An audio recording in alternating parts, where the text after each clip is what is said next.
بسم اللہ الرحمن الرحیم، اللہم صلی علی محمد وعلی آل محمد۔ ویلکم ٹو دی شو۔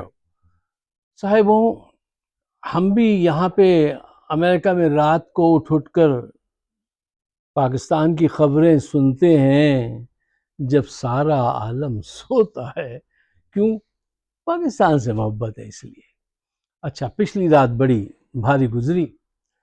دیکھیے، جرنیل حکومت بدماشی کے ذریعے، پیسے کے ذریعے ترامیم تو پاس کرا لیں گے، لیکن حکومت نہیں چلے گی۔ حکومت نہیں چلے گی، مسائل حل نہیں ہوں گے، پاکستان آگے نہیں بڑھ سکے گا۔ اچھا، اس پہ ڈیٹیل سے بات کرتے ہیں۔ ایک بنیادی بہت ہی اہم پوائنٹ ہے، میں چاہتا ہوں وہ ذرا آپ ذہن میں سجا لیجئے تاکہ پھر بات آسانی سے ہو سکے، اور ہم ذرا فاسٹ فارورڈ بٹن میں بہت دباتا ہوں تو کچھ لوگوں کو اعتراض بھی ہے کہ آپ ابہام چھوڑ دیتے ہیں اور پوری بات کریں۔ دیکھیے، ٹائم نہیں ہے آپ کے پاس پوری بات سننے کا، اور میں بھی کچھ ٹائم سیو کرتا ہوں تو لوگ بور ہو جاتے ہیں، ذرا لمبی ویڈیو نہیں ہونی چاہیے۔ اچھا، تو لیٹس میک اٹ شارٹ۔ دیکھیے، ایک وہ اہم نقطہ یہ ہے، آپ نبی کریم صلی اللہ علیہ وآلہ وسلم نے فرمایا تھا، ہر قوم کا ایک فتنہ ہوتا ہے، ہر قوم میں ایک فتنہ ہوتا ہے۔ میری امت کا فتنہ دولت ہے، پیسہ ہے۔ یہ بات ذہن میں رکھیے اپنے بیک گراؤنڈ میں، تو آپ کو ہر بات سمجھ میں آتی جائے گی اور ہم کم وقت میں زیادہ کمیونیکیشن کر پائیں گے۔ سنا ہے کہ بی این پی اور پی ٹی آئی کے ارکان نے بڑی لمبی لمبی رقمیں لے کر ضمیر ایمان فروخت کر دیا، اور ایک بکرے کی قیمت تو سنا ہے 1 ارب 20 کروڑ روپے بھی لگے ہیں، وہ بھی ادا کیے گئے ہیں۔ اتنی رقم تو ان کی دو پشتیں بھی نہیں پاکستان میں کما سکے گی، انہوں نے فوراً اپنا ضمیر بیچا۔ یہ دولت چیز ہی ایسی ہے، شعر سنیے بڑا اچھا ہے کہ ہم نے دیکھا ہے دولت کو بازار مصر میں، ہم نے دیکھا ہے دولت کو بازار مصر میں ستم ظریف پیمبر خرید لیتی ہے۔ یہ ایسی چیز ہے۔ اچھا، اب آئیے دیکھیے، میں یہ بات کون کتنے میں بکا، یہ ساری باتیں تو آپ کو بہت سارے دوست بتا رہے ہیں، وہ تفصیل میں نہیں جاتا، وہ لوگ بتا چکے ہوتے ہیں، اور اکثر دوست جو ہوتے ہیں وہ کہتے ہیں بڑی چٹپٹی مزیدار 3 4 خبریں لاتے ہیں دیتے ہیں، وہ ان کا کام ہے، وہ کرتے ہیں، اچھا کرتے ہیں بہت۔ اچھا، آپ یہ سب ڈیٹیل آپ دوسرے ذرائع سے جان سکتے ہیں کہ کون کتنے میں بکا، ساری ڈیٹیل۔ میرے کہنے کا مطلب یہ، میں آپ کے سامنے صرف 2 پوائنٹس ہیں جن کو ذرا ڈیٹیل سے ڈسکس کرنا چاہتا ہوں۔ پوائنٹ نمبر 1، آپ کے ساتھ یہ کیا ہو گیا، کیوں ہو رہا ہے، کس نے کیا۔ پوائنٹ نمبر 2، اب آگے آپ کا ایکشن اور کیا ہونا چاہیے، اب آگے آپ کو کیا کرنا چاہیے۔ یہ 2 چیزیں ہیں میرے پیش نظر۔ دیکھیے، آپ کے ساتھ یہ اس لیے ہو رہا ہے کہ آپ نے عمران خان کی ڈائریکشن جو ہے، جو اس نے آپ سے کہی، اس پہ آپ بھرپور انداز سے کام نہیں کر رہے۔ فار ایگزامپل، وہ احتجاج کو کہتے ہیں کہ بڑے پیمانے پہ احتجاج کرو، اور یہ قیادت جو ہے آپ کی، یہ سب سے زیادہ ڈرتی ہے، جیسے بچے ہوم ورک سے ڈرتے ہیں نا، کہ وہ ٹیچر نے ہوم ورک دے دیا، اب گھر جا کے یہ کون کرے گا، وہ تو کھیلنے کا وقت ہو رہا ہے، میں کچھ اور کر لوں، ہوم ورک سے گھبراتے ہیں، ایسے یہ احتجاج سے گھبراتے ہیں۔ اچھا، اور یہ کتنا ضروری ہے؟ فرض کیجئے کہ 2 مخالفین میدان جنگ میں اترے ہیں اپنی اپنی جنگ لڑنے کے لیے، ایک اے اور ایک بی۔ اے جو ہے وہ اپنے سارے ہتھیار یوز کر رہا ہے، ٹیکنیکس یوز کر رہا ہے، اور بی جو ہے وہ اپنے چھوٹے موٹے ہتھیار تو یوز کر رہا ہے، لیکن اس کا جو مین ہتھیار ہے، مین ویپن جو ہے اس کا، جو وننگ ویپن ہے، وہ اس کو استعمال نہیں کرتا، بہت ہی بے دلی سے کبھی کبھی استعمال کرتا ہے۔ تو آپ کے خیال میں اس جنگ میں کون جیتے گا، پارٹی اے یا پارٹی بی؟ جو پارٹی اپنا ایمونیشن سے انداز سے یوز نہیں کر پائے، یقیناً وہ ہارے گی. وہ کیسے جیت سکتی ہے؟ یا تو اس کا احساس نہیں ہے کہ یہ کتنا زبردست ویپن ہے اس کے ہاتھ میں، یا وہ کاہل ہے، غافل ہے، غدار ہے، کیا ہے وہ؟ کیوں نہیں استعمال کرتے؟ اس پہ غور کرنا چاہیے. یہ ایک بہت بڑی وجہ ہے کہ جو آج آپ یہ دیکھ رہے ہیں سارا منظر، اس کی وجہ یہی ہے کہ آپ سے کہا کتنی مرتبہ وہ کہتا ہے کہ بھرپور احتجاج کرو، لیکن آپ احتجاج کی طرف مائل نہیں ہیں، بڑے ہی بددلی کے ساتھ کبھی کچھ کر لیتے ہیں. اب آپ کو پتہ چل رہا ہے کہ آپ کے 11 افراد غداری کر گئے. آپ کو پہلے یہ نہیں معلوم تھا؟ یہ کس کی ذمہ داری تھی کہ وہ یہ معلوم کرتا؟ ہر پارٹی کے اندر انفارمر ہوتے ہیں، نظر رکھی جاتی ہے. آپ نے ایسا کچھ نہیں کیا. آج دیکھیے دنیا کا کتنی بڑی لیڈرشپ، کتنا بڑا انسان آپ کے ساتھ ہے، اور آپ کے سامنے، آپ کی ناک کے نیچے ایک غیر قانونی حکومت، ملزمان جن کا ہسٹری ہے، مجرمان، ان کی حکومت پاکستان کے آئین میں تبدیلیاں کرا رہے ہیں. مجرم اور ملزمان جو صرف 17 سیٹیں جیتے ہیں، ان کی حکومت آپ نے بننے دی. آپ میں اتنا وہی نہیں تھا کہ جا کے جدوجہد کرتے، ان کو اٹھا کے باہر پھینکتے؟ تب پڑی نہیں تھا وہ ایک کراچی کا لفظ ہے. آپ میں وہ انتھوزیزم ہی نہیں تھا کہ آپ ایسا کرتے. آپ نے ایسا نہیں کیا. آج کیا ہو رہا ہے کہ لوگ آپ سے غداری کر رہے ہیں، آپ سے دور ہو رہے ہیں. اب میں یہ کہتا ہوں، دوسرا سوال جو تھا کہ اب آپ کا ایکشن کیا ہونا چاہیے. اچھا دیکھیے صاحب، دل چھوٹا نہ کیجیے، ٹھیک ہے؟ اپنی غلطیوں کو پہچانو، مانو، انہیں دور کرو، اور پھر بے جگری سے لڑو. ہمارے ایک دوست تھے پروفیسر سنگھ، یہ 70s کی بات ہے، تو وہ اکثر مکھن لگانے کے لیے مجھ سے ایسی باتیں کرتے تھے. کہتے تھے یار صدیقی، مسلمانوں کی ایک بڑی خوبی ہے. تو میں سمجھ جاتا تھا، لیکن مجھ میں اتنی ہمت نہیں ہوتی تھی کہ میں کسی سے کہہ سکوں صاف کہ آپ یہ خوش آمد یا مکھن پالش کر رہے ہیں، آپ یہ مجھے اس لیے یہ بات کرتے ہیں. لیکن وہ یہ بات یہ کہتے تھے، یار صدیقی صاحب، ہندو لڑنے سے پہلے سوچتا ہے، تو بہت ذہین ہے، اور ہم سردار جو ہیں ہم لڑنے کے بعد سوچتے ہیں. اور تم مسلمان جو ہو، تم لڑتے بھی جاتے ہو، سوچتے بھی چاہتے ہو، اسی لیے تم نے 1000 سال حکومت کی ہے ہندوستان پر. تو میں کہتا تھا جی سردار جی ٹھیک ہے. کیا کہے کوئی آدمی آپ کو بٹرنگ کر رہا ہو؟ تو مجھ میں یہ ہمت نہیں ہے کہ میں کہوں کہ یہ صاحب آپ بٹرنگ کے لیے کہہ رہے ہیں. جی ٹھیک ہے. اچھا، لیکن یہاں سے ایک چیز سیکھی جا سکتی ہے. یہ بڑی سینسیبل بات ہے کہ آپ لڑتے بھی جائیے اور اپنی خامیاں بھی دور کرتے جائیے. اگر آپ ایسا کر پائیں تو آپ یقین کیجئے کامیابی آپ کی ہوگی. جو اپنی غلطی کو پہچان لے اور اس کو دور کر دے، وہ بہت حکیم ہے، وہ بہت وائز آدمی ہے. یہ اپنی غلطی کو ماننا اور اس کو دور کرنا ایسا ہے، ماننا اس لیے ضروری ہے، اتنا ضروری ہے جتنا ضروری ہے. آپ جب مکان بناتے ہیں تو ایک بات ہے جو سب سے زیادہ ضروری ہے، پیسہ ویسا سب چیزیں تو ضروری ہیں، ایک چیز کے بغیر مکان نہیں بن سکتا. بتائیے وہ کیا ہے؟ وہ ہے بنیاد. آپ بنیاد بنا لیں، پھر آپ 1 منزلہ مکان بنائیں یا 10 منزلہ، اس کے بغیر مکان نہیں بنے گا. یہ آپ کو یہ کنفرم بات ہے. ایسے ہی ضروری کیا ہے؟ اپنی غلطی کو پہچاننا. سیاسی تحریکوں میں اپنی غلطی کو پہچاننا، کہاں کہاں مس ہینڈل ہوا ہے.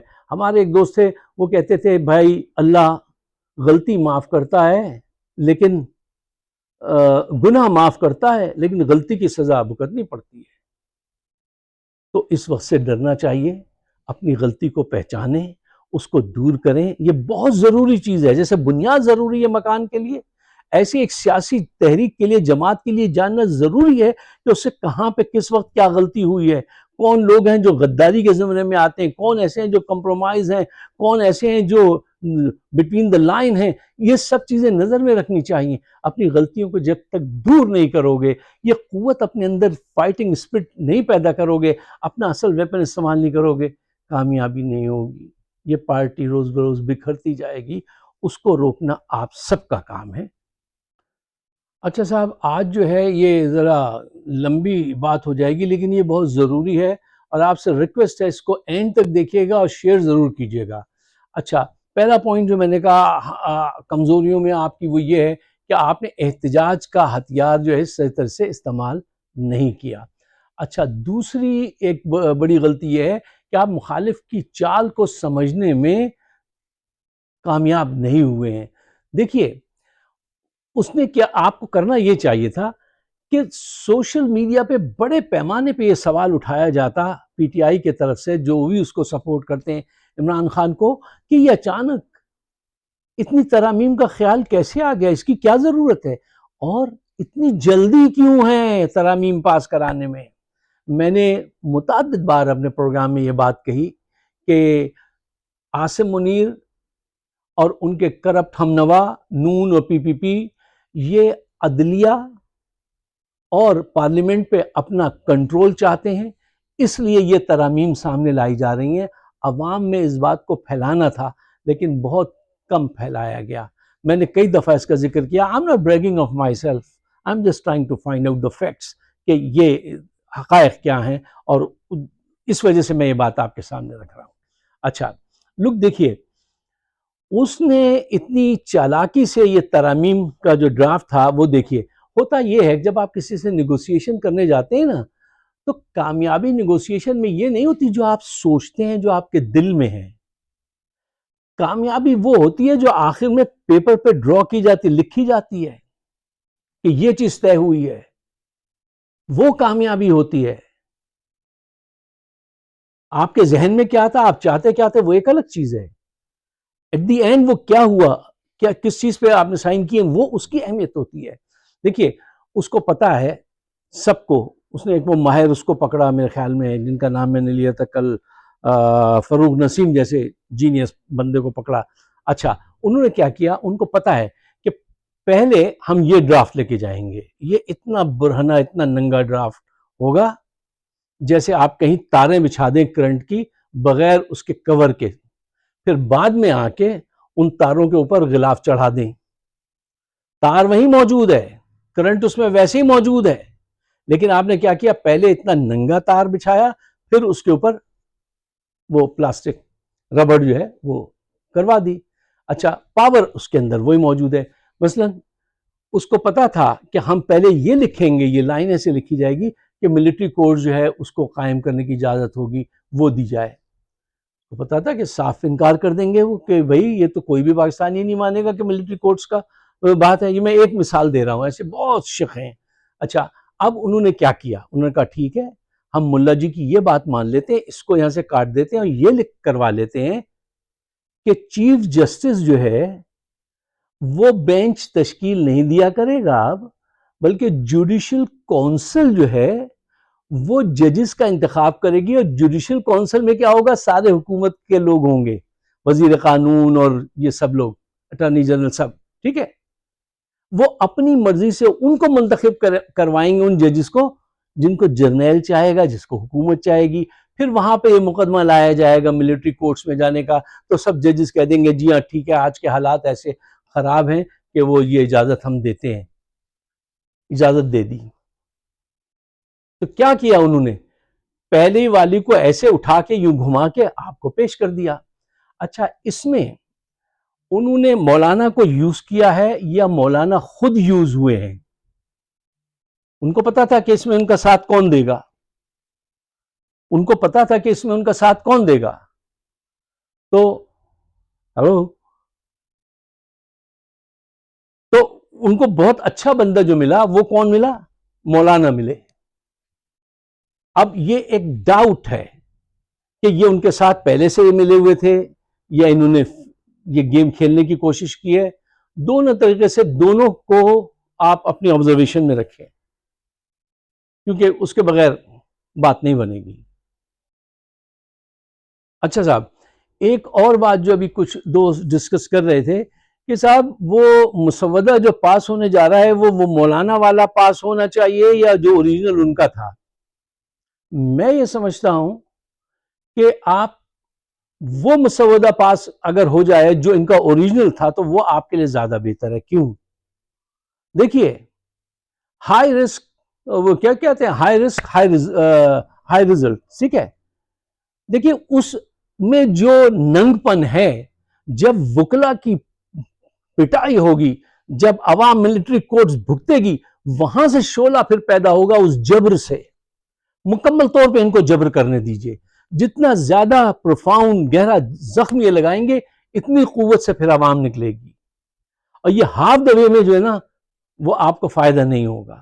ہاں لے آؤ تم اوریجنل جو تم نے دیا تھا نا کہ آئینی عدالت بھی بنا لو، ملٹری کورٹس بھی بناؤ، اور اس کا انجام دیکھنا پھر کیا ہوگا. اس انجام سے پھر جو شمع جلے گی، جو قوت ابھرے گی، وہ آپ کو کامیابی کی طرف لے کے جائے گی. ہائی رسک ہے، ٹھیک ہے، ہائی بینیفٹس بھی ملیں گے، یہ فیکٹ ہے. لیکن اگر آپ بزدلی سے کھیلیں گے تو پھر آپ کہیں نہیں رہیں گے. اچھا آخری بات میں آپ کے سامنے رکھنا چاہتا ہوں. ایک بڑا خطرناک پروپیگنڈا اب شروع ہو گیا ہے، آئے گا اور زیادہ تیزی سے، کہ پی ٹی آئی کے جو ہمدردان ہیں میری طرح اور جو کارکنان ہیں، ان کو یہ بات ذہن میں ان کے ڈالی جائے گی کہ اب تو ترامیم ہو گئی، اب تو ترامیم پاس ہو گئی، اب کچھ نہیں ہو سکتا، اب تو ہم فارورڈ بلاک بنوا دیں گے آپ کے وہاں، پارٹی ٹوٹ گئی، اب آپ میں کوئی قوت نہیں رہی. نہ نہ نہ نہ، جھوٹ، غلط پروپیگنڈا. آپ کی قوت آج بھی انٹیکٹ ہے، وہ بہت بڑی ہے. اس کی وجہ کیا ہے؟ عوام آپ کے ساتھ ہے، دل سے آپ کے ساتھ ہے، اور ان کے اس جرم کے بعد تو اور زیادہ قوت سے آپ کے ساتھ ہے. دیکھیے ذہن کو کبھی بھی اس طرف نہیں لے کے جانا چاہیے کہ اب تو یہ ہو گیا، ایسا نہیں ہوا ہے. آپ ابھی بھی پاورفل ہے. میں آپ کو ایک تصویر دکھانا چاہتا ہوں. یہ تصویر دیکھیے، اس میں یہ گھوڑا ہے، کتنا پاورفل ہوتا ہے. اس کو ایک پلاسٹک چیئر سے باندھ کے چلا گیا اس کا اونر. اس نے اس کو یہ بار بار کرا دیا کہ تمہیں باندھ دیا گیا ہے، اب تم نہیں جا سکتے، تمہیں یہیں رہنا ہے. اس کی قوت زیادہ جہاں تم کو باندھ دیا گیا. جبکہ حقیقت یہ ہے کہ وہ جھٹکا تو کیا، اگر وہ ذرا سا موو کرے تو اس کرسی کو اٹھا کے بہت دور پھینکے. لیکن دماغ میں اگر یہ چلا گیا کہ میں تو بن چکا ہوں، میں تو بندھا ہوا ہوں، تو آپ بندھے ہوئے گھوڑے مت بنیے گا. آپ اپنی پاور کو پہچانیے، قوت کو جانیے اور اس کو استعمال کیجئے. عوام جس طرح سے آپ کے ساتھ ہے نا، آپ کو ہارس پاور حاصل ہے. آگے بڑھیے اور اکھاڑ کے پھینکیے ان کو. آپ صرف اتنا کرنا ہے کہ آگے بڑھنا ہے اور جانا ہے، عمل کرنا ہے. اور اگر آپ صرف میٹنگ اور آلویز میں دیکھ رہا ہوں، meeting should not be a result of another meeting، پھر اس کے بعد دوسری میٹنگ میں طے کریں گے، پھر تیسری میں، کب تک یہ ہوگا؟ یہ پریس کانفرنس، وہ پریس کانفرنس، ان پریس کانفرنس سے کیا آج تک ملا ہے آپ کو؟ اور کیا آگے ملے گا؟ ہونی چاہیے پریس کانفرنس کے خلاف نہیں ہوں. جو زیادہ ٹائم، زیادہ محنت جس طرف لگنی چاہیے اس طرف آپ کی محنت، کیا آپ کا دل ہی نہیں چاہتا تو اپنے دل کو منائیے، ورنہ آپ ڈوب جائیں گے. اگر میرے خیالات کسی کام کے ہیں، یہ میرے آپ کے لیے نہیں، پاکستان کے لیے اور آنے والے وقت کے لیے ہیں یہ باتیں. اگر یہ آپ اس سے ایگری کرتے ہیں تو اس کو شیئر ضرور کیجئے گا. میرے گرد بڑے دائرے کھچے ہوئے ہیں، میری ویڈیو کے وہ نوٹس نہیں پہنچ رہے. کوئی کچھ کہتا ہے، لوگ کہتے ہیں آپ کی ویڈیو آپ بناتے ہی نہیں ہیں. اب میں تو کہا یار روز بناتے ہیں. تو جس میں جتنی قوت ہے، گیو اپ نہیں کرو اور آگے بڑھو، یہی کامیابی ہے. آپ سب کا بہت بہت شکریہ.